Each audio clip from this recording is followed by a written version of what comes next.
এই দুইটা আমল কোনো বিপদগ্রস্ত মানুষ যদি করতে থাকে, আল্লাহ রাব্বুল আলামিন তার জন্য এমন পথ বের করে দেন সে কল্পনা করতে পারে না বিপদ দূর করার। আমার জীবনে অনেকবার দেখেছি আমি চরম বিপদের মুখোমুখি এই দুইটা আমল প্রতি মুহূর্তে করতে থেকেছি। আল্লাহ তাআলা অলৌকিকভাবে অবিশ্বাস্যভাবে সাহায্য করেছেন। আপনি যদি চান আল্লাহ আপনার সব দোয়া কবুল করুক। আপনি যদি বিপদে পড়ে যান দেখবেন সাথে সাথে আল্লাহ তাআলা বিপদ দূর করেছেন। এটা অনেক বড় ইবাদত ভাই, অনেক বড় সওয়াবের কাজ। আপনি যদি চান আল্লাহ আপনার সব দোয়া কবুল করুক তো আপনি দুরূদ শরীফ পড়বেন। আপনি যদি বিপদে পড়ে যান সবচেয়ে বেশি দুরূদ শরীফ পড়বেন, দেখবেন সাথে সাথে আল্লাহ তাআলা বিপদ দূর করেছেন। দুটি আমল, দুরূদ আর ইস্তেগফার, আমার জীবনে অনেকবার দেখেছি আমি চরম বিপদের মুখোমুখি এই দুইটা আমল প্রতি মুহূর্তে করতে থেকেছি। আল্লাহ তাআলা অলৌকিকভাবে অবিশ্বাস্যভাবে সাহায্য করেছেন। নবী করিম সাল্লাল্লাহু আলাইহি ওয়াসাল্লাম ইবনে হাদিস থেকে স্পষ্ট বোঝা যায় দুরূদ এবং ইস্তেগফার এই দুইটা আমল কোনো বিপদগ্রস্ত মানুষ যদি করতে থাকে, আল্লাহ রাব্বুল আলামিন তার জন্য এমন পথ বের করে দেন সে কল্পনা করতে পারে না বিপদ দূর করার। তো এই যে দুরূদ এত ফজিলতপূর্ণ আমল, এই দুরূদটা বসে পড়বে না দাঁড়ায় পড়বে? কথা বলেন। দুরূদ বসে পড়তে হবে না দাঁড়ায় পড়তে হবে? কোথায় আছে দুরূদ বসে পড়তে হবে? এই যে আন্দাজে ফতোয়া দিলে তো হবে না ভাই। কোরআন হাদিসে কোথাও বলা হয় না যে তোমরা দুরূদ পড়ার সময় অবশ্যই বসিয়া বসিয়া পড়িবে, দাঁড়িয়া পড়িতে পারিবে না, কোথাও নাই। তা আপনি অযথা কথা কেন বলতেছেন? দুরূদ বসে পড়বে না দাঁড়ায় পড়বে কোরআন হাদিসে ব্যাপারে কিচ্ছু বলা হয় না। অতএব এই বসা লোকেরাও দুরূদ পড়তে পারবে, দাঁড়ানো লোকেরাও দুরূদ। কথা কি বুঝতে পারছেন? দুরূদ বসেও পড়ানো যায়, দাঁড়ায়ও পড়া যায়, শুয়েও পড়তে পারে কেউ, কোনো অসুবিধা নাই। কিন্তু কেউ যদি মনে করে দুরূদ পড়তে পড়তে পড়তে পড়তে পড়তে পড়তে একটা পর্যায়ে সবাই দাঁড়ায় যাইতে হবে, তাহলে সমস্যা আছে।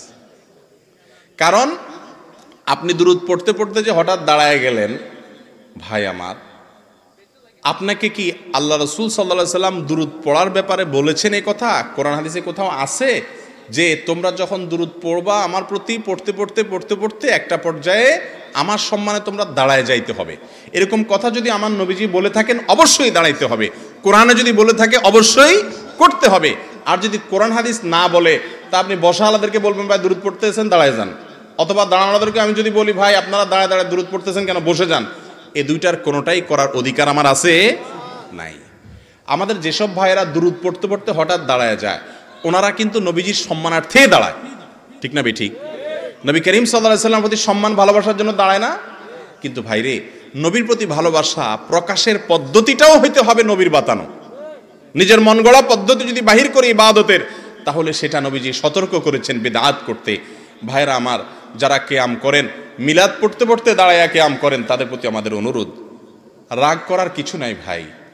আমি আপনার মুসলমান ভাই, আমি চাই আপনি আমার সাথে জান্নাতে যান, আমি আপনার সাথে জান্নাতে যেতে পারি। আমি আপনার ভালোর জন্য বলছি। আপনি যে সমস্ত আলেমরা আপনাকে বলেন কিয়াম করার জন্য, ওনাদেরকে অনুরোধ করেন যে হুজুর, কোরআন হাদিসে কোথাও আল্লাহ নবী সাল্লাল্লাহু আলাইহি সাল্লাম কি দুরূদ পড়তে পড়তে দাঁড়ায় যেতে বলেছেন কিনা, যদি বলে থাকেন সেটা কোথায় আছে আপনি দেখান, আমিও একই আমল করবো ইনশাআল্লাহ। আর যদি না থাকে তাহলে সেক্ষেত্রে নিজের মন গড়া যদি আমি ইবাদতের পদ্ধতি বানায় নিই তাহলে বেদাত হবে, আর বেদাতের ঠিকানা হবে জাহান্নাম ভাই। আচ্ছা, আমরা নামাজের মধ্যে দুরূদ কি আপনাদের এলাকায় বসে পড়েন না দাঁড়ায় পড়েন? নামাজের মধ্যে শেষ বৈঠকে দুরূদ পড়েন না আপনারা? এই দুরূদটা কি বসে পড়েন না দাঁড়ায় পড়েন? এই দুরূদের চেয়ে শ্রেষ্ঠ কোনো দুরূদ নাই। সাহাবীরা দুরূদ শিখতে চাইছেন, নবী করিম সাল্লাল্লাহু আলাইহি ওয়াসাল্লাম দুরূদ ইব্রাহিম শিখাইছেন। দুরূদ পড়তে পড়তে যদি দাঁড়ায় যাওয়া লাগতো তাহলে সাহাবীরা, রাসূল আকরাম সাল্লাল্লাহু আলাইহি ওয়াসাল্লাম, এমনকি আমরাও নামাজের মধ্যে দুরূদ পড়তে পড়তে দাঁড়ায় যেতাম, ঠিক না ঠিক? নামাজের চাইতে গুরুত্বপূর্ণ কোনো অবস্থা মানুষের হতে পারে? সেই জায়গায় দুরূদ পড়তে পড়তে যদি দাঁড়ানো না লাগে তা নামাজের বাইরে কেন দাঁড়ানো লাগবে ভাই? কথা কি বুঝছেন না বুঝেন নাই? দুরূদ যদি বসে পড়লে বেয়াদবি হইতো তো আল্লাহ তাআলা বসে নামাজে দুরূদ দিতেন না, বলতেন দাঁড়ায়া সূরা ফাতিহার সময় দুরূদ পড়ার কথা, ঠিক না ঠিক? অথবা বসে আছেন আত্তাহিয়াতু পড়ছেন, দুরূদের সময় দাঁড়ায় যান, আল্লাহ তাআলা কি এরকম করে নির্দেশ দিয়েছেন? তাহলে আপনি নামাজের বাইরে কেন এটাকে জরুরি মনে করতেছেন? আমার কথা কি বুঝতে পারছেন? আল্লাহ তাআলা আমাদেরকে বুঝার তৌফিক দান করুন। তবে ভাই, এগুলো নিয়ে কামড়া কামড়ি করা যাবে না, ঝগড়াঝাটি করা যাবে না। ভাইয়েরা আমার, অনেক লোকজন আছে আমাদের সমাজে যারা এগুলো নিয়ে মারামারি করে। যদি কেউ কিয়াম করে, আমার কোনো ভাই করুক, তার সাথে ঝগড়াঝাটি বা গন্ডগোলে যাবেন না। এই গন্ডগোল করার কোনো অনুমতি ইসলাম আমাদেরকে দেয় নাই। আপনি না করাটাকে মনে করতেছেন সুন্নাহসম্মত, আপনি করবেন না, কিন্তু কোনো ভাইয়ের সাথে ভেজালে যাবেন না। এলাকাতে আজ মুসলমানদেরকে শয়তান অনেক রকম ভেজালের মধ্যে লাগাই দিস। আমি মাসআলাটা চেষ্টা করছি কোরআন হাদিসের আলোকে আমার দৃষ্টিভঙ্গি তুলে ধরার। যদি আমারটা ভুল হয় তাহলে আরেকজন তারটা তুলে ধরবেন, মানুষ সঠিকটা গ্রহণ করবে। কেউ যদি কোনো আলেমের মাসআলা ফতোয়া শুনে আমল করে না, তিনি ভুলও করেন, তার বুঝে মনে হয়েছে এটা সঠিক, তারপরে দেখা গেছে ভুল, ইনশাআল্লাহ আল্লাহর কাছে মুক্তি পেয়ে যাবে, নাজাত হয়ে যাবে, তো আপনি ঝগড়া করে লাভ কি? বুঝতে পারছেন কথা? আল্লাহ তাআলা আমাদেরকে আমল করার তৌফিক দান করুন।